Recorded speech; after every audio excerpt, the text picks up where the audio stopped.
Welcome to Podcast This Escape, the podcast where we talk about the escape room we escaped from in the previous episode of this podcast. Justine, you gave us a big old greenhouse and we solved the whole thing. You did. And, thank you for your time and your energy and your effort. And thank your dog for waiting for its dinner. Yes, well, he didn't wait that much. We had to take a break halfway through and feed him. No, that was lovely. That was great fun. It was a really lovely room. It's a big one. I've got a lot of notes. Yeah. I have a question because I feel like this applies to a couple of our game masters, and this might not be the question that you're expecting. What is it about plants? Yeah. Plants. I love biology. I did biology at university, but I was always on the animal side of things. Plants, I just don't get them. People put plants in escape rooms. It's great. Hey, you put a plant in your very first escape room. Absolutely. What is it about plants? Is it just because they're living so they can grow, they can adapt and things, but you don't have to worry about them running off or dying that much? Yeah, I don't know. I mean, I've always liked plants. It doesn't mean I was always good with plants. I think they're a good medium for a couple different puzzles because you can involve like flowers, you can involve like combinations, you can involve color, you can involve names of plants. I guess there's a couple different ways the to incorporate meanings them. that are supposedly behind them. Yeah, or like in this game there was like flowers of the month, which applied to a couple different things in the room. I think also I don't know. They're just lovely. They're great.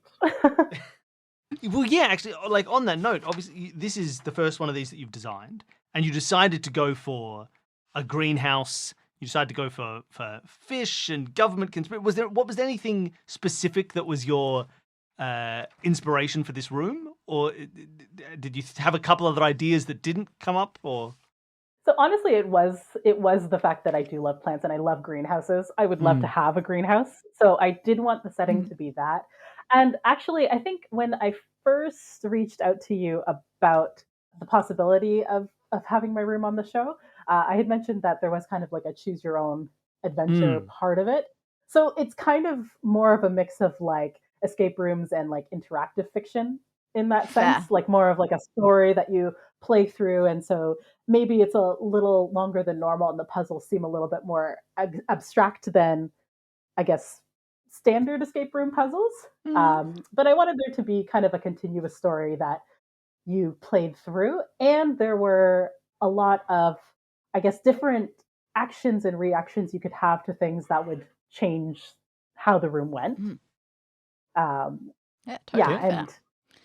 different sort of choices you could make to change the ending or change how everything goes.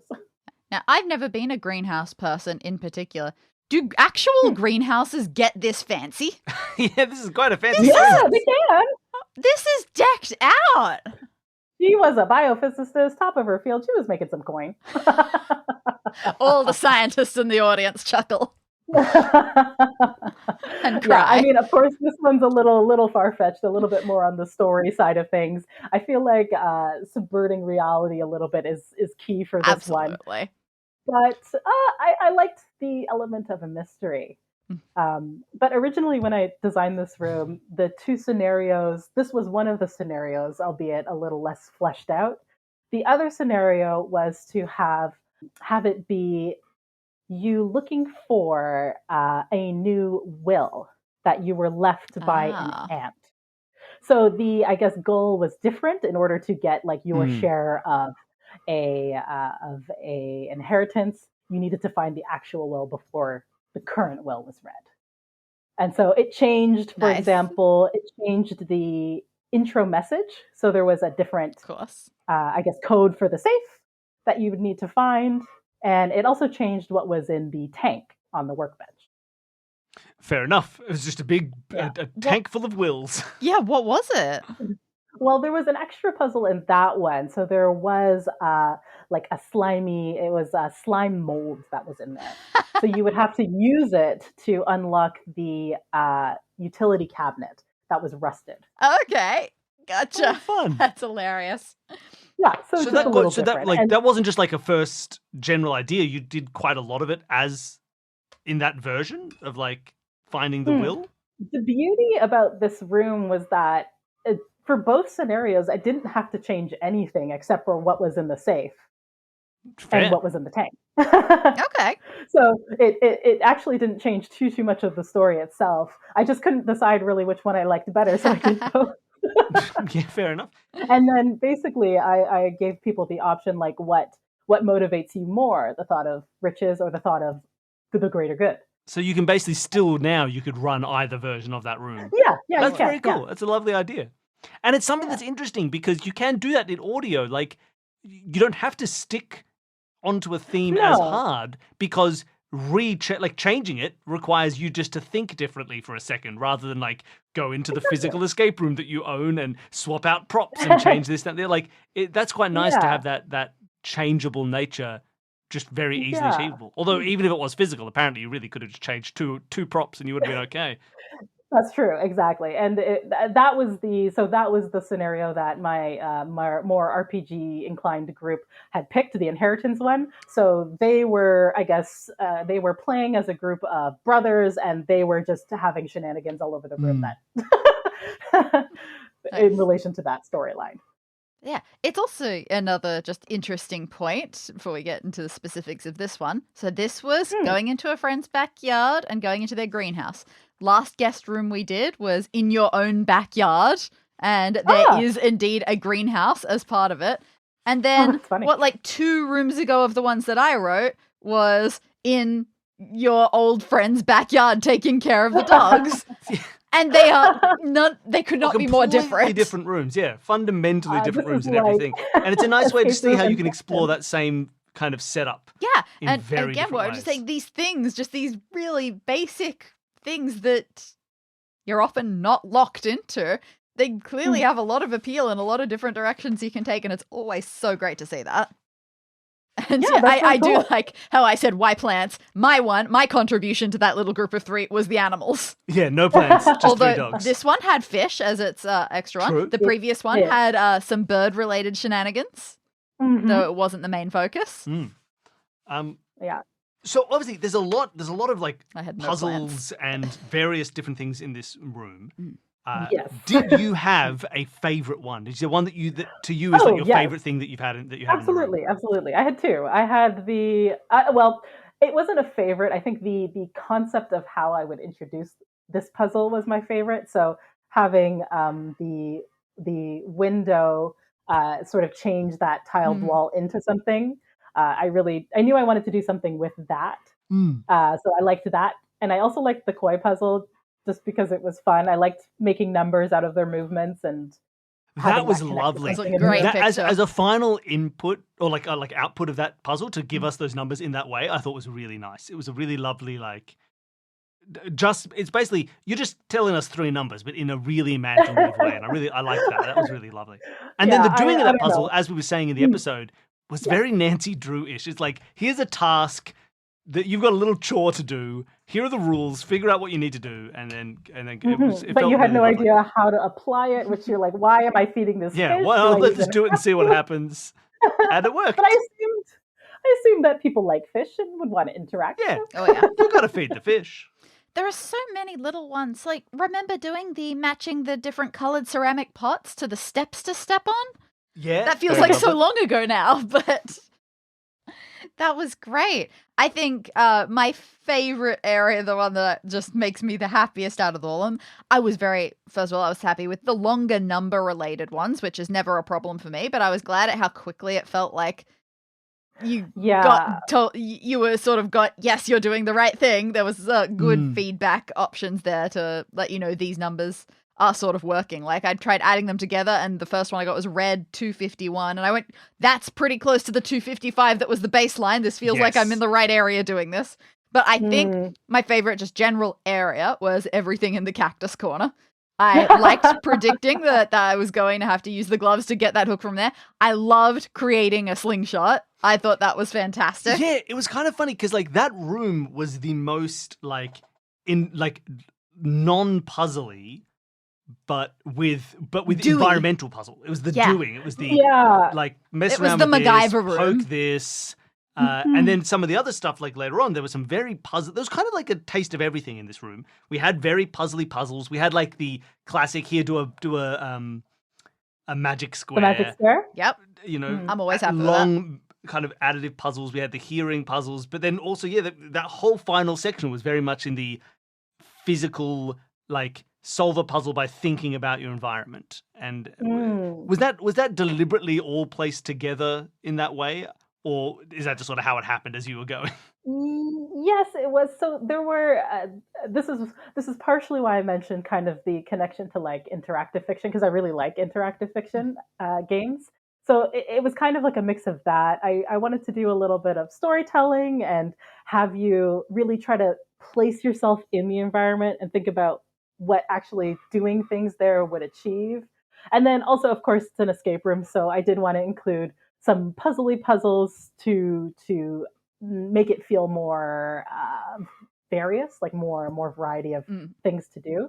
I know that some of the math puzzles were a little tedious, but I think tying them together with the different items in the rooms, I think it was when you have something like the welcome mat and you're like, okay, there's lines and there's flowers and there's symbols and adding, you're like, it's overwhelming. But then you see something where the colors match and Absolutely. there are numbers that can add. Yeah, and I think that's the classic design principle. It's like you give out a lot, and then people will start to find. Because I think even early on, we were looking. You were like, during the recording, you were sort of like, Don't worry, you might find the answers to this later. And we were like, yeah, we know how this works. We're just gathering. We're getting all the bits. We'll wait till they sort of start to slot in. And but they then slotted when in you've really got a nicely. new game master, you don't know what sorts of associations they think you'll be able to Yes, make. that's also true. That's sometimes it was actually helpful for you to say that, because sometimes you know a lot of when you do the first time, it's testing. Like, I'm going to throw an idea out here just to see if the game master thinks that that's what I should be doing, because I normally wouldn't, but maybe they would. Maybe they do want me to. It's like searching stuff. Like, can I look closer at this? Some people will expect you to be like, I look underneath it. Whereas others will just be like, no, I've given you all the information straight away. What are you talking about? And your steering was very effective. Like at the start, we had two different colored things and we wanted to put them together. And you said, yeah, the shades don't quite match each other. So we went, great, we're not putting those two together now. Yeah, and to be fair, I think I've partially been tuned to assist. I mentioned a little earlier that some of my test groups weren't really familiar with this style of escape room, so maybe it's also partially me being. I can't imagine some of those things. Like, sure, people who weren't used to this sort of thing, seeing the first three letters of the plant names matching up with the first three letters of months, things like that must have been so hard for them. For some people, so I guess it just depends on if you're like a numbers person, a letters person. So some people were like instantaneous.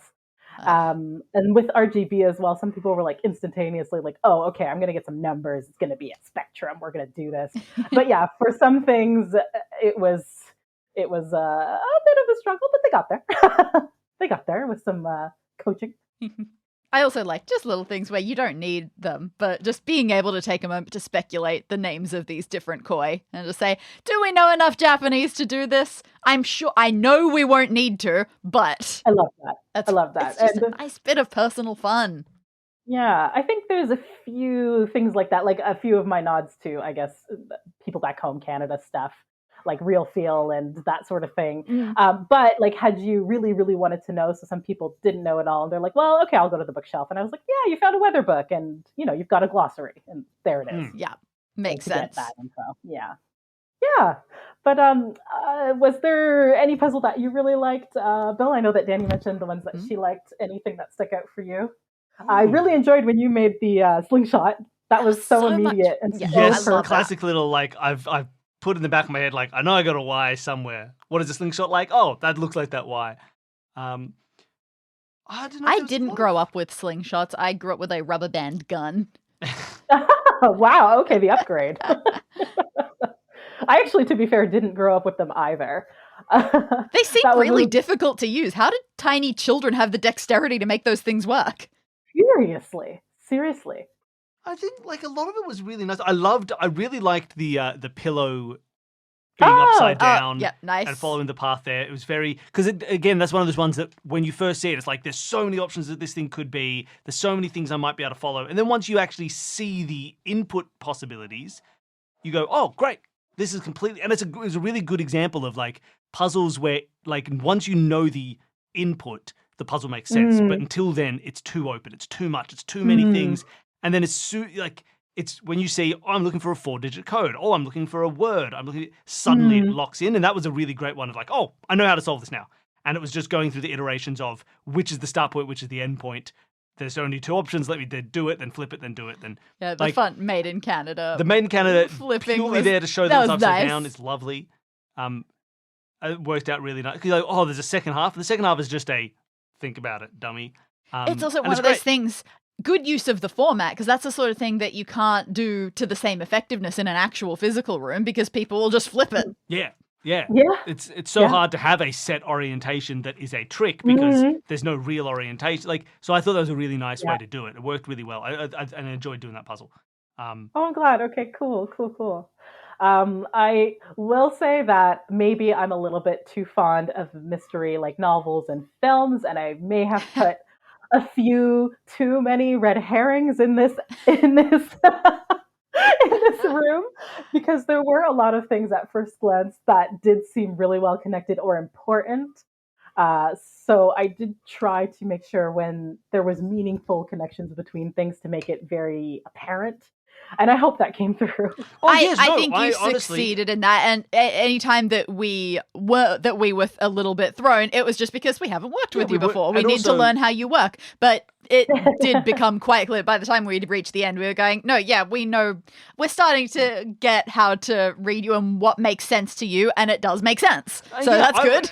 Even by the end, like I don't think there were like if you asked me to say what was the red herrings in this room, I don't think I'd have many. No, everything has now other connected than maybe quite nicely. the word lilies, not really. I think that was the only thing that felt like it was, but that was just a misinterpret because we never really needed to know anything about lilies specifically. But because it wasn't lilies in the end, because that was us being wrong. It was actually the 531717. Well, I love that you mentioned that one because like I did want something to feel like, oh, okay, like I got this, but then I wanted there to be like a nice surprise of being like, okay, well, this answer actually could be something else from a different perspective. Yeah, which is exactly Makes how it worked sense. out. I think that worked out perfectly. Because it was lilies for a long time until it was like, oh, it was never really lilies. It was just 531717. You got the wrong reflection, dummy. Look at a new perspective. So I think that worked out really well. I don't think like it didn't feel at the end like, but what did we ever do about that? It was everything was solved and put in its box and made sense. It was finally connected. And we're just getting through enough and being able to go, let's keep going further and we'll see if this resolves behind us. And it did. Every step we took forward started to line up all the things behind us and started corralling them into place. Glad. Yeah, and it worked out. I think it all connected smoothly in the end. and in general, I also just appreciate, and Billy, I hope this is a prominent part of the edit, how much I said we looked at that fish tank, and I said seaweed is like the most important substance known to mankind. Everything's about seaweed. It is I think I said it is our past, present, and future. Yeah, you which did. was a peculiar way of putting it, but you said it is the alpha and the omega. Yeah, we need a special highlight on that one phrase. We need a special edit to get that jazzed up. You also again the wording of the start of that message was exactly weird enough to be like, great. I noted that was a weird way to start this to the message. Please listen carefully. There are numbers of things you should hear and keep safe. And I went, okay, that's weird. That's great. So it was never like, oh my gosh, I was waiting for this to come back to, and then just okay, I'm glad. Yeah, so I'm like glad. it wasn't this like, oh, you tricked me. It was like, oh, I'm waiting. I'm gonna get it. There it is. And it worked out really great, especially when we found a safe. It was like, I've been looking for safe because it says safe at the end of that weird line. So that worked out great. I love how quickly you got to. I think my other favorite puzzle is the iris scanner. Oh yeah, that was great. It was like, we know it's an iris. I love that. I don't think I would have thought, because I was thinking in my head, I was like, it scans your pupil. And as soon as you said, what do we have for an iris? I was like, well, I was definitely, as soon as I'd written down the word iris from the calendar, I was all up in eye business. I didn't know what we'd need to know about our friend's eyes, but I was right there. So I like that. I like how quickly you put that one together and got that safe open. Yeah, it was a real roller coaster of emotions and adventure, and I'm really, really happy I had the chance to. It was play a with good you. adventure, and you put a lot of care and thought into your writing, the kind that I am far too lazy to after 8 years. No, it was great. It was a lot of fun. It all came together really nicely. And again, it had a good character backing to it. Like it had people in it. Had like a story that made sense and made you care, and oriented the space in an idea, which was really nice. It made it feel like something we were doing in a reasonable way. Danny, did you know from the beginning? Were you as suspicious of those 2 other people who were nearby? I was going to ask if you were suspicious at all. It's like neighbor, woman, that's a spy.